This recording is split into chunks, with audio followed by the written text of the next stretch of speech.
Bismillahirrahmanirrahim. Robbis rohli sodri wa yassirli amri wahlul uqdatam min lisani yafqahu qauli. Assalamualaikum warahmatullahi wabarakatuh. Selamat datang kembali di channel saya Therapeutic Home Care di tahun 2024. Ya, ini adalah video Bara yang pertama di tahun 2024. Ya, Bara ingin mengucapkan selamat tahun baru 2024. Semoga di tahun ini kita semua mengalami perubahan-perubahan menuju yang ke arah lebih baik ya. Semoga kita menjadi lebih baik lagi, terutama para penderita stroke yang saat ini masih berjuang menuju pulih ya, mendapatkan resolusi di tahun 2024 ini kembali di tengah masyarakat, kemudian di tengah pekerjaannya kembali, di tengah keluarga dalam keadaan yang seperti semula. Oke. Nah, di video Bara yang pertama ini di tahun 2024 Bara ingin mengulang kembali ya. Mengulang kembali mungkin masih banyak ya teman-teman stroker di sana yang berjuang melakukan latihan setiap harinya tapi belum mendapatkan hasil yang diinginkan. Kan gitu ya. Nah, di video pertama ini Bara ingin mengulang apa sih yang harus dilakukan step-stepnya dari A to Z ya, memulai program latihan yang terprogram, tersistematis sesuai dengan keadaan saat ini gitu ya.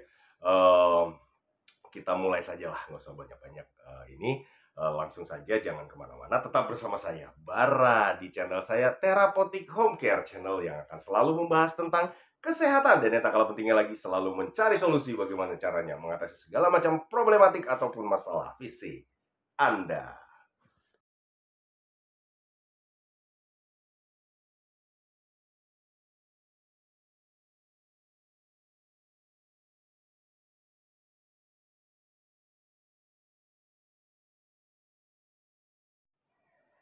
Oke, stroke ya. Stroke itu kita harus pahami dulu nih teman-teman stroker di sana, kok saya bisa ya mengalami stroke? Saya kan masih muda, Bang, gitu ya. Kok saya bisa sih mengalami stroke gitu ya? Atau anak-anak kecil ya, banyak sekali Bara menemui pasien-pasien di bawah umur 15 tahun, kadang 9 tahun, 8 tahun, 7 tahun kok udah kena stroke gitu ya. Stroke itu apa sih gitu loh? Kemudian penyebabnya apa gitu loh. Nah, stroke itu adalah serangan yang terjadi di mana otak itu tidak mendapatkan suplai darah, di mana darah ini dibutuhkan oleh otak sebagai nutrisi. Salah satunya yaitu oksigen gitu ya. Nah, di sini otak jika tidak menerima oksigen dalam waktu yang sedikit lebih lama, itu akan mengalami kerusakan jaringan. Nah, sehingga jika terjadi penyumbatan gitu ya, penyumbatan ataupun pecah pembuluh darah sehingga darah itu tidak sampai ke otak gitu ya. Nah, sehingga terjadilah mulai serangan. Serangan itu mulailah kerusakan-kerusakan jaringan. Nah, kerusakan-kerusakan jaringan otak ini akan berdampak ya. Apa sih dampaknya? Dampaknya banyak sekali, kompleks, makanya program dari penderita stroke itu banyak sekali gitu loh. Bukan hanya gerak saja gitu ya, tapi juga eh, kompleks gitu. Ya, terutama apalagi ini menyangkut tentang otak gitu ya. Dimulai dari kerusakan jaringan motorik gitu ya.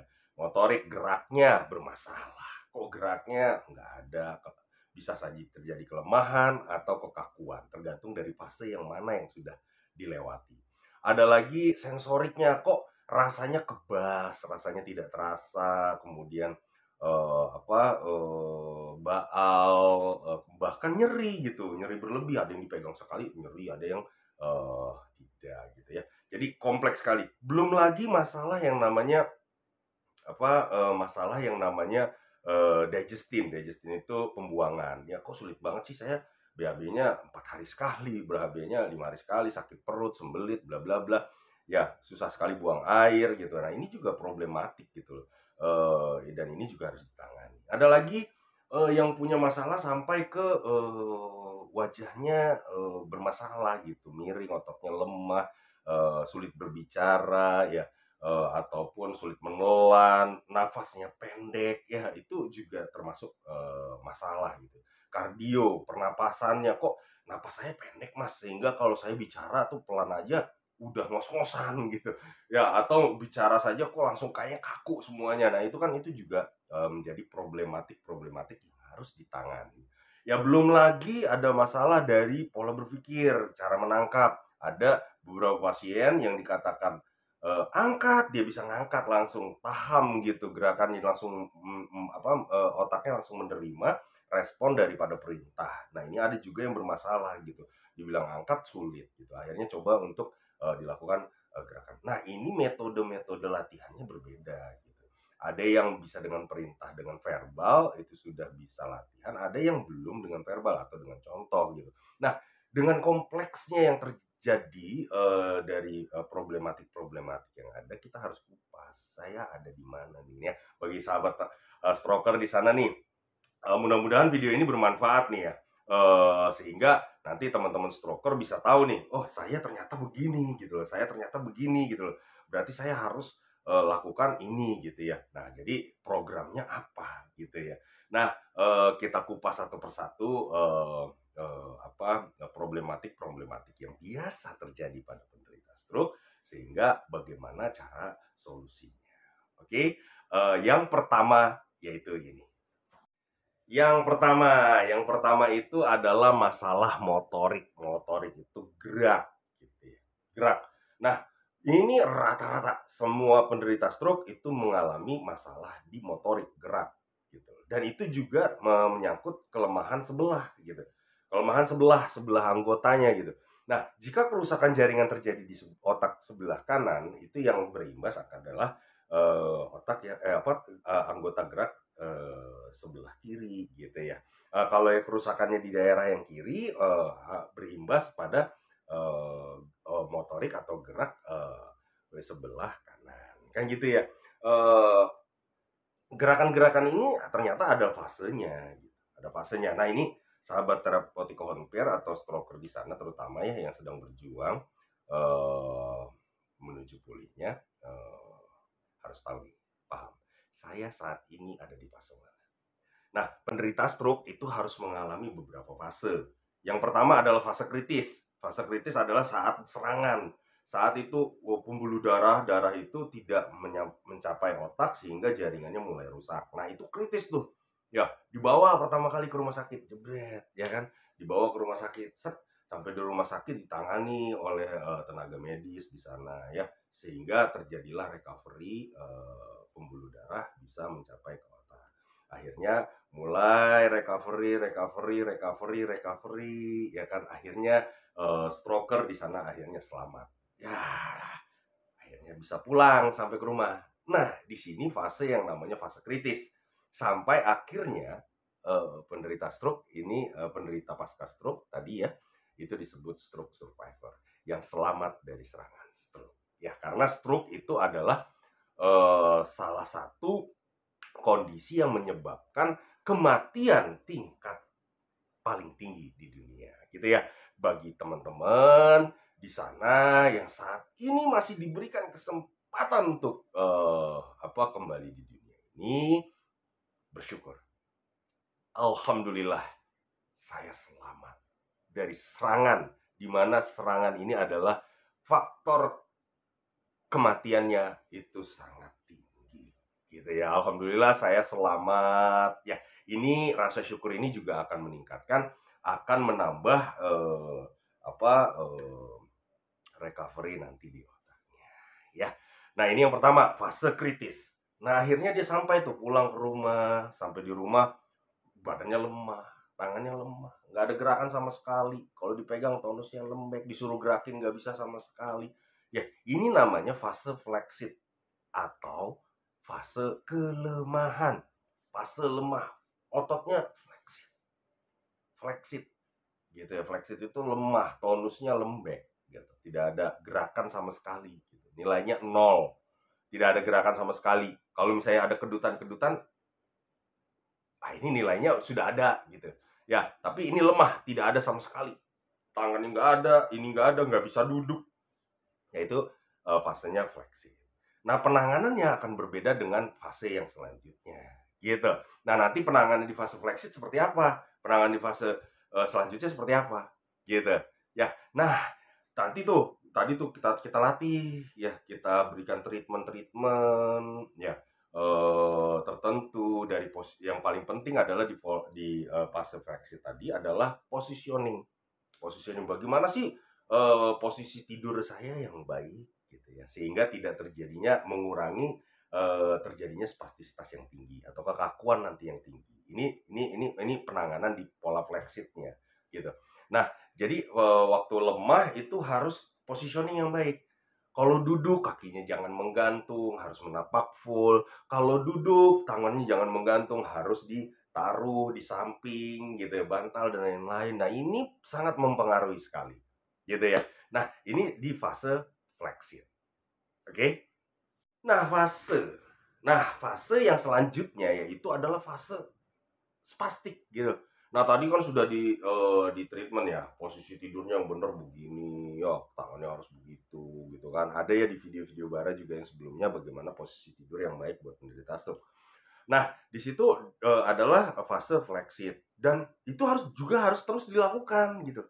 Jangan hanya waktu fase flexit aja yang dilakukan, tapi fase spastik atau kekakuan sudah mulai timbul, itu juga dilakukan. Posisi tidurnya bagaimana harusnya, posisi duduknya harus bagaimana, posisi berdirinya harus bagaimana, posisi dari duduk ke berdiri biomekaniknya harus seperti apa gitu. Itu harus dilakukan gitu loh. Harus terus dilakukan karena tadi kerusakan jaringan itu nanti harus diperbaiki dengan relearning, namanya menyangkut tentang otak ya.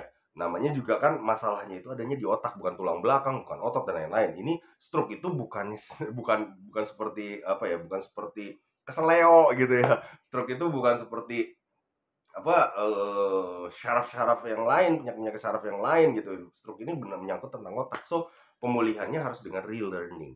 Belajar, belajar, belajar, belajar. Obat yang terbaik adalah belajar. Pengalaman Bara mengatakan obat yang terbaik adalah belajar. Relearning gitu. Selain dari obat-obat pendukung yang diberikan oleh dokter. Ya, jangan dihentikan ya. Itu obat-obat untuk menangani penyakit-penyakit penyerta seperti diabetesnya, hipertensinya, jantungnya, bla bla bla, ini juga perlu ditangani. So, jangan hentikan obat-obat dari dokter. Oke, selain latihan number one.